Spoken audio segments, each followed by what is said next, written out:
서울 아파트값은 최근 3주째 거의 제자리 걸음을 하며 가격 상승이 주춤하는 모습을 보이고 있습니다.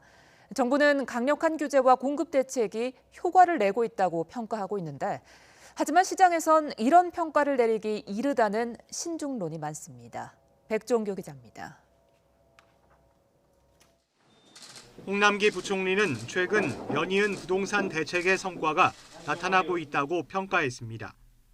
상당 지역에서 가격이 하락한 거래도 나타나는 등 시장에서 쏠림 현상이 많이 완화된 것으로 파악됩니다. 김현미 국토교통부 장관도 부동산 시장이 일부 하향 안정세를 나타내고 있다고 진단했습니다. 경제부처 수장들의 말처럼 실제 서울 아파트값은 진정된 모습입니다. 지난달 수도권 주택 공급 방안이 발표된 뒤 서울 아파트값은 오름세가 둔화하고 있고 최근에는 3주째 0.01%의 상승률을 기록했습니다. 고가 다주택자에 대한 세 부담을 높인 탓에 법인과 다주택자의 매물이 하나둘 풀린 영향이 반영된 것으로 보입니다. 또 3기 신도시 등의 사전 청약 일정까지 발표돼 공급 기대감이 커진 것도 사실입니다. 거시경제 여건의 악화라든가 정부의 계속적인 규제 강화책으로 인해 가지고 시장은 조만간 어느 정도 안정세를 찾아가지 않겠나. 하지만 시장에서는 이런 판단이 섣부르다는 반응도 나옵니다.